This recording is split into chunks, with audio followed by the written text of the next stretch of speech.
should have went to the Congress first. The day I got Lorenzo, out of the Marine we'll Corps, end it there because Caroline Levitt coming up to the briefing room. Take you there now. Before I discuss the ceasefire with Iran, I have a quick update from the First Lady of the United States. Yesterday marked the very first conviction under the Take It Down Act, landmark legislation that First Lady Melania Trump played an instrumental role in getting passed, that protects victims from non-consensual AI-generated sexually explicit images, cyber stalking, and threats of violence. This is a huge achievement for the First Lady, and I know the President is very proud of his wife's efforts in getting this critical legislation passed to protect America's youth. So we thank the First Lady for her efforts, and we hope that others will report on this historic conviction yesterday. With respect to the two-week ceasefire announced by President Trump last night, this is a victory for the United States of America that the President and our incredible military made happen. From the very beginning of Operation Epic Fury, President Trump stated this would be a 4 to 6 week military operation to dismantle the military threat posed by the radical Islamic Iranian regime. Thanks to the unbelievable capabilities of America's war fighters, the United States has achieved and exceeded those core military objectives in just 38 days. The U.S. military destroyed Iran's defense industrial base, crushing the regime's ability to manufacture weapons that they and their proxies use to maim and kill Americans and terrorize the world. Iran's ability to build and stockpile ballistic missiles and long-range drones has also been set back by years compared to where it was 6 weeks ago prior to the launch of Operation Epic Fury. We destroyed the vast majority of Iran's ballistic missiles, launcher vehicles, and long-range attack drones through more than 450 strikes on ballistic missiles and approximately 800 strikes on Iran's drone launching units and storage facilities. In total, more than 13,000 targets across Iran were struck. Again, this is in the matter of just 38 days. Meanwhile, the Iranian Navy was completely annihilated. The United States destroyed more than 150 naval vessels in total, including 16 entire classes of Iranian warships. Despite once being the largest undersea force in the Middle East, Iran now has 0 submarine vessels. 97% of Iran's once massive inventory of more than 5,000 naval mines has also been targeted and destroyed. Iran's air forces are functionally and operationally irrelevant at this point, after the United States maintained total air dominance over their country for weeks on end. To underscore the significance of this, before Operation Epic Fury, the Iranian Air Force would fly between 30 to 100 flights per day. Today, that number is 0. Iran's ability to fund and support its terrorist proxies has been greatly reduced. At this point, Iran can no longer distribute weapons to its proxies in the region. And most importantly, Iran will not be able to acquire nuclear weapons. Prior to the start of this successful operation, Iran was aggressively expanding its short-range ballistic missile arsenal. Through these weapons and its navy, Iran was attempting to build a military buildup around their country that would pose an imminent and existential threat to the United States military assets in the Middle East, our allies in the region, and ultimately the free world. Iran was pursuing this dangerous and aggressive strategy for one reason: to hold the entire world hostage to its terrorist ambitions. The Iranians aim to use their expanded military capabilities as a shield around their country to continue achieving their ultimate goal internally, building nuclear bombs. But their murderous and evil plans have been blown up, quite literally and figuratively, along with their military, their nuclear program, and most of their senior leadership, including the former Supreme Leader Ayatollah Ali Khamenei. Their command and control structures were also massively disrupted after being struck more than 2,000 times. Many of their remaining leaders are paralyzed in fear and no longer enjoy the freedom to move around their country freely and meet openly. Thanks to the unmatched excellence of our warriors at the direction of the Commander-in-Chief, the world has just witnessed a historically swift and successful military triumph. President Trump started Operation Epic Fury with strategic military objectives, and the United States has clearly achieved them. As we mark this progress, we also remember and honor the 13 American heroes who laid down their lives in this noble effort. I know President Trump and our grateful nation honors their ultimate sacrifice, and we will never forget them. May God bless their families. The valiant efforts of all of our incredible service members created maximum leverage for the President of the United States, allowing he and his leadership team to engage in tough negotiations over the past couple of weeks that have now created an opening for a diplomatic solution and long-term peace in the Middle East. The president's maximum pressure and the leverage created by the success of Operation Epic Fury led to the Iranian regime asking for and ultimately agreeing to a ceasefire proposal with the United States. Iran could no longer tolerate being bombed or taking the gamble of what was to come following President Trump's 8 p.m. deadline last night. Iran has agreed to open the Strait of Hormuz, and as the president said, we have received a proposal from the Iranians that has been determined to be a workable basis on which to negotiate. I've seen a lot of inaccurate coverage today from the media about these negotiations and these plans already. So let me be clear and correct the record. The Iranians originally put forward a 10-point plan that was fundamentally unserious, unacceptable, and completely discarded. It was literally thrown in the garbage by President Trump and his negotiating team. Many outlets in this room have falsely reported on that plan as being acceptable to the United States, and that is false. With the president's deadline fast approaching and the United States military completely decimating Iran with each passing hour, the regime acknowledged reality to the negotiating team. They put forward a more reasonable and entirely different and condensed plan to the president and his team. President Trump and the team determined the new modified plan was a workable basis on which to negotiate and to align it with our own 15-point proposal. The president's red lines, namely the end of Iranian enrichment in Iran, have not changed. And the idea that President Trump would ever accept an Iranian wish list as a deal is completely absurd. The president will only make a deal that serves in the best interests of the United States of America, and he as a negotiating team will focus on this effort over the next 2 weeks, so long as the Strait of Hormuz remains open with no limitations or delays. These extraordinarily sensitive and complex negotiations will take place behind closed doors over the course of the next 2 weeks. I would strongly advise the media against running with narratives that have no basis in fact. What Iran says publicly or feeds to all of you in the press is much different than what they communicate to the United States, the president, and his team privately. Never underestimate President Trump's ability to successfully advance America's interests and broker peace. President Trump has a proven track record of achieving good deals on behalf of the United States and the American people, and he will only accept one that puts America first. With that, I will take your questions today. I'm sure you have a lot of them. In our new media seat, we have Shane Harris with the AMAC Newsline. Shane, thank you for being here. Why don't you kick us off? Yeah, thanks for having me, Caroline. 2 questions for you. First, following the president's announcement of the ceasefire, if this is indeed the end of hostilities in Iran, what is the president's message to the American people about what was achieved for our country through Operation Epic Fury? Sure.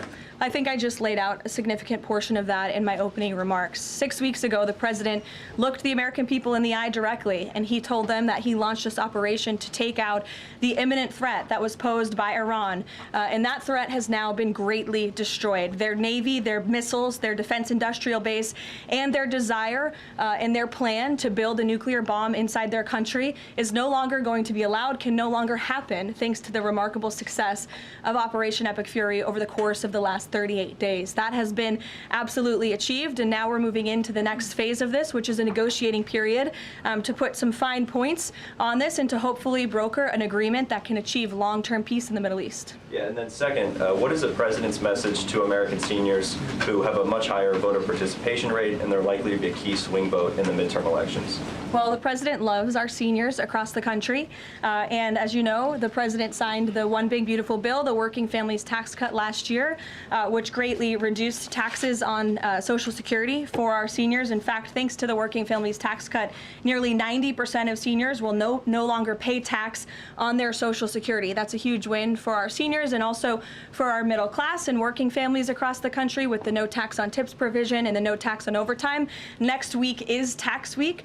You'll hear a lot from the president about how his policies have benefited the American people, and I'm proud to report that the president will be traveling next week to the great states of Nevada and Arizona to tout this historic accomplishment over the course of the next week. Thank you for being here, Shane. Gabe. Thank you, Caroline. Iranian state media is saying that Iran has now closed off the Strait of Hormuz today in response to Israeli attacks on Lebanon. What's the White House response to that? And you just listed many military successes. I understand that.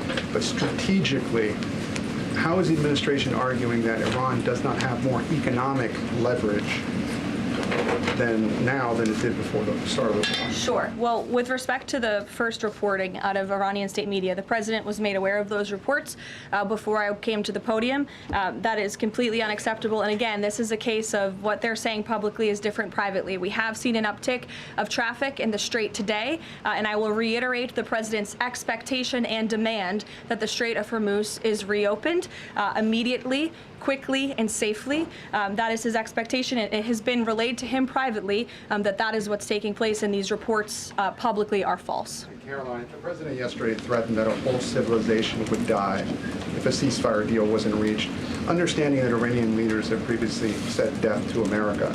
But why is it appropriate for the president of the United States to use that kind of language when talking about civilian targets? And was the president mocking Islam by signing off his True Social post over the weekend, praise be to Allah? Wouldn't that antagonize Muslim allies across the world?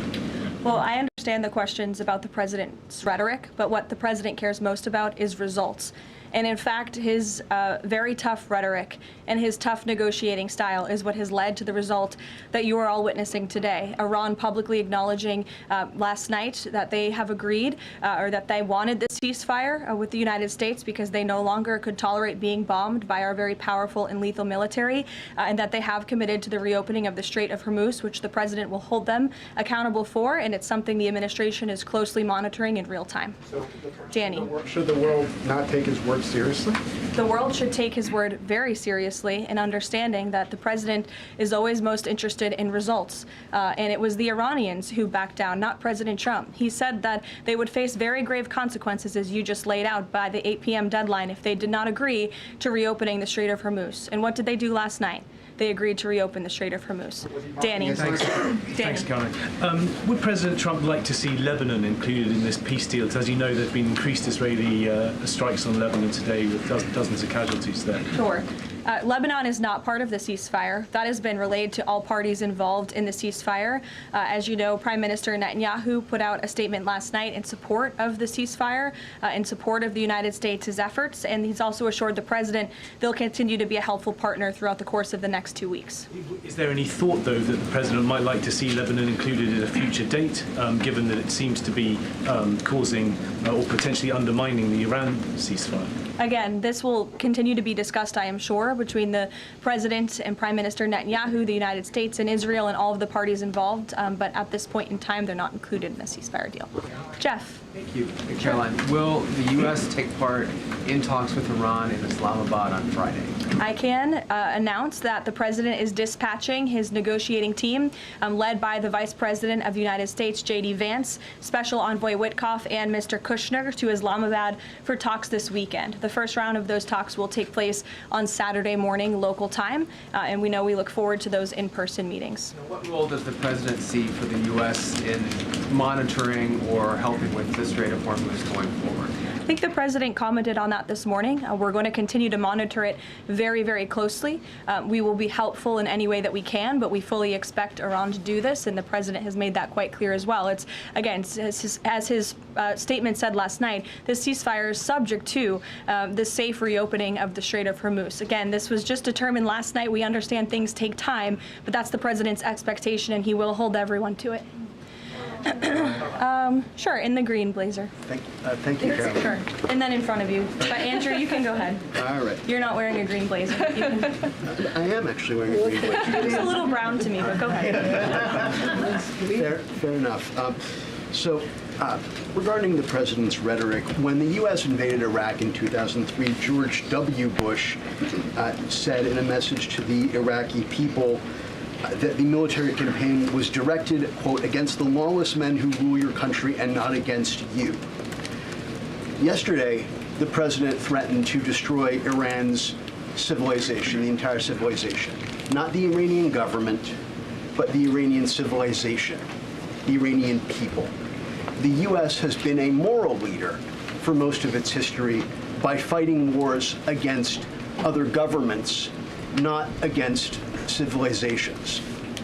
How can the president claim that America can ever have the moral high ground if he's threatening to destroy civilizations and not casting wars as fights against other governments?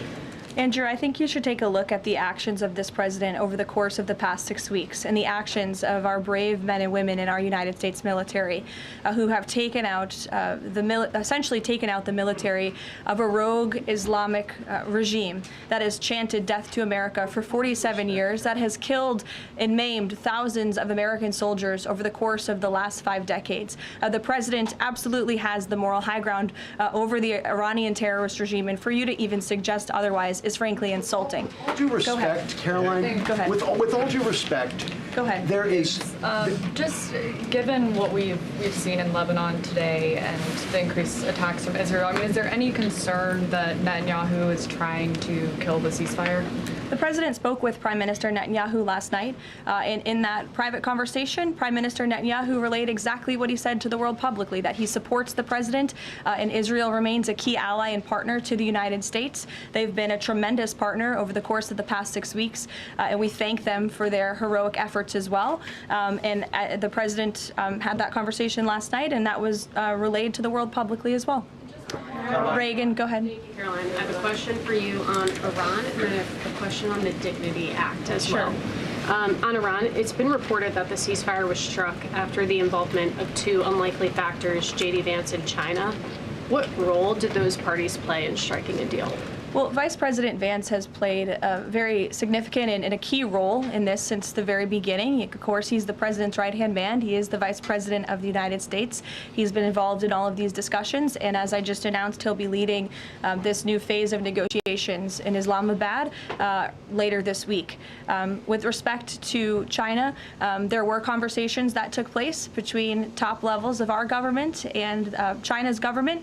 The president has great respect for President Xi and a great working relationship with him and with that country, and he looks forward to visiting China in just a few weeks. And on the Dignity Act, it's getting a fresh push through Congress. It would give some illegal immigrants in the country a path to citizenship. What's the White House's position on this legislation, and would the president sign it if it made it to his desk? Honestly, Reagan, I haven't spoken to the president about the legislation, but I will have that conversation, and we'll get you our formal position on it as soon as we can. You're welcome. Go ahead. The president suggested in an interview this morning that he would support a joint U.S.-Iranian venture to charge tolls for ships going through the strait. Does the president believe that the U.S. should earn revenue from the Strait of Hormuz going forward? It's an idea the president has floated, as you know, and it's something that will continue to be discussed over the course of the next 2 weeks. But the immediate priority of the president is the reopening of the strait without any limitations, whether in the form of tolls or otherwise. And on the highly enriched uranium, has Iran given the administration any indication that it would simply turn over the enriched uranium, or is this an expectation that the president has that he would have to send in ground troops in order to do that? This is on the top of the priority list for the president and his negotiating team as they head into this next round of discussions. And as I said in my opener, that is a red line that the president is not going to back away from, and he's committed to ensuring that takes place. We hope it will be through diplomacy. But have they given any indication that they would turn it over? They have. They have. Yes. Trevor. The latest news out of Iran is that the air defenses have been activated in several cities, including Isfahan, and that explosions have been heard in Isfahan. Who is bombing Iran right now? Were those reports just as of a few minutes ago? Yeah. Okay, so obviously I'll have to go back and check with the national security team. I'm standing out here with all of you, but I will do that and we will get you an answer, okay? And then just on the civilization question that we've been talking about. And I would just add to that point, again, I haven't seen these reports. I'm not verifying them. Not that I don't trust you, Trevor, but I want to go back and check with the experts here at the White House.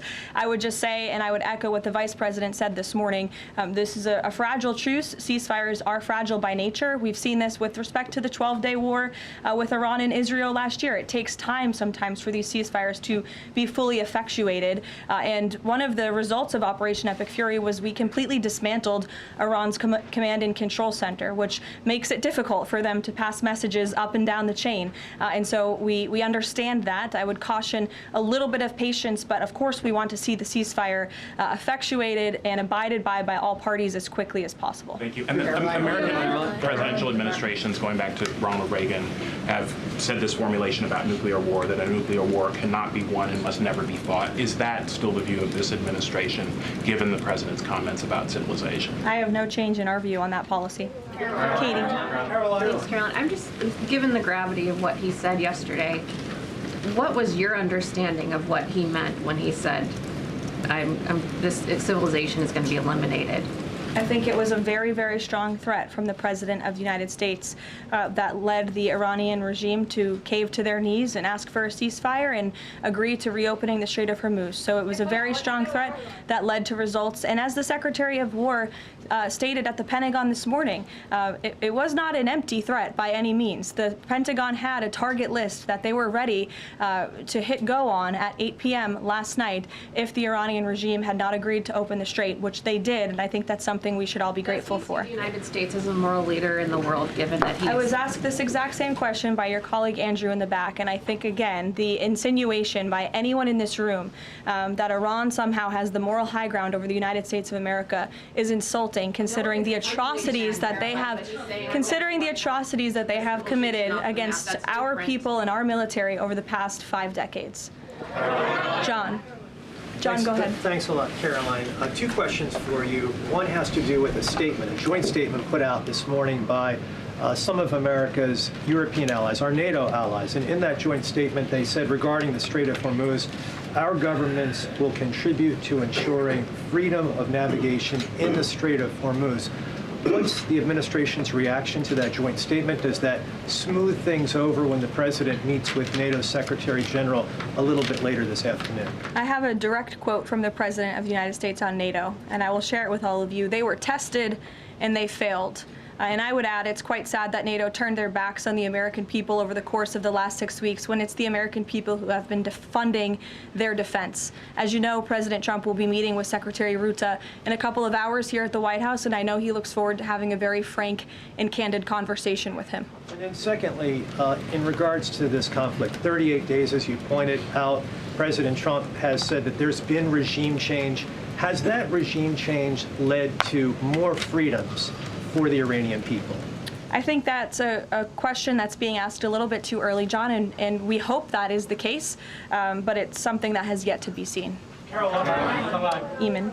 Caroline, on this question of tolling by the Iranians in the Strait of Hormuz, I've heard you talk about a number of red lines that the president has in this negotiation, but I haven't heard you say that Iranian tolling in the Strait of Hormuz is a red line. Would it be acceptable to the United States at the end of all this if the Iranians are able to charge tolls in the Strait of Hormuz? I think the president was very clear and simplistic in his language last night in his Truth Social post, where he said that this ceasefire is subject to the free, safe, and immediate reopening of the Strait of Hormuz. That's very plain language, and it should be taken at face value. You mean free of charge? Carrie, go ahead. Without limitation, including tolls, yes. Carrie. Quick follow-up on the tolling. Why would the U.S.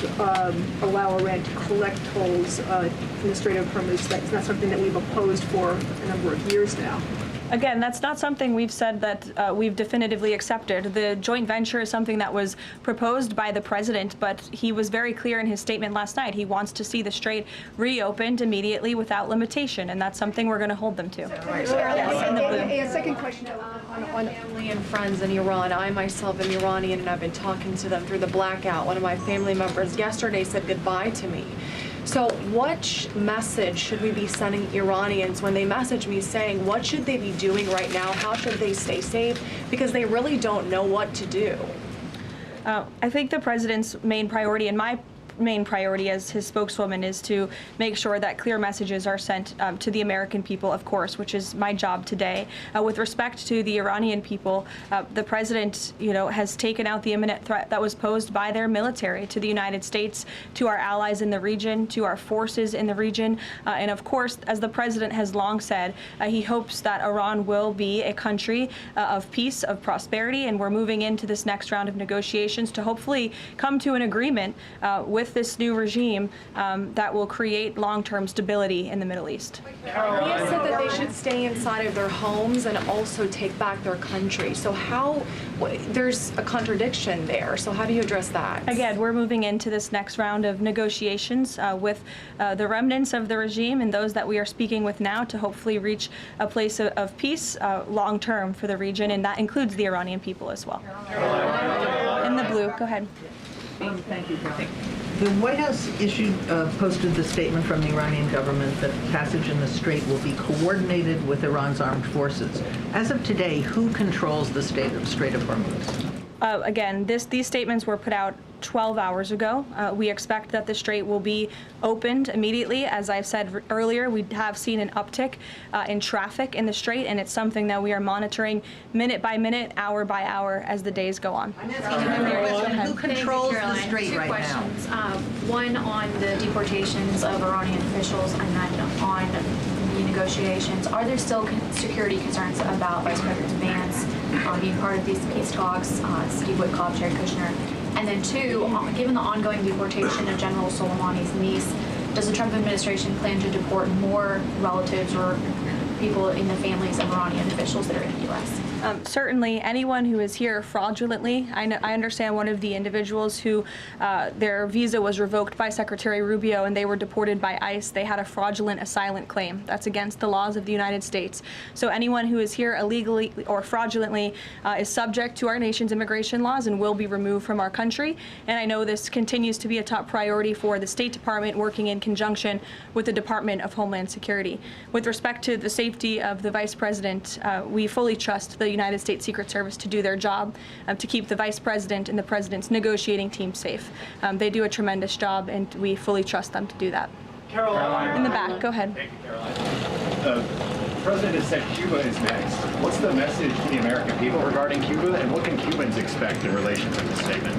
Well, look, I think when President Trump said that, and he later clarified after making that statement, that he meant the Cuban regime is bound to fall. The country is very weak. They're in a very weak position economically, obviously, financially. The Cuban people are fed up with their government, as they should be. And these talks and discussions continue to happen at the highest level of our government. I don't have any updates or announcements for you with respect to Cuba policy today. Good to see you. Thank you, Caroline. Secretary Hegseth said this morning that U.S. troops would be sticking around. Can you expound upon that, what we should expect from U.S. troops in theater for the next 2 weeks and beyond? I would defer you to the Pentagon for any specifics on assets that have been in place in the Middle East, but take the Secretary at his word, and also the President has reiterated this as well in his own words, that we're not going to move anything immediately. Again, this is a 2-week ceasefire where we hope at the end, and we expect at the end, we'll have a good agreement between the United States and Iran, but in the meantime, we're going to ensure that our military is always at the ready of the Commander-in-Chief. I'll take a couple more in the back. Sure. Thank you. Thank you. On NATO, I'll take your question. Go Thank ahead. you, Caroline. On NATO, can you tell me, is the United States still considering withdrawing from NATO? Is that still a possibility? It's something the President has discussed, and I think it's something the President will be discussing in a couple of hours with Secretary General Ruta, and perhaps you'll hear directly from the President following that meeting later this afternoon. Thank you, everyone.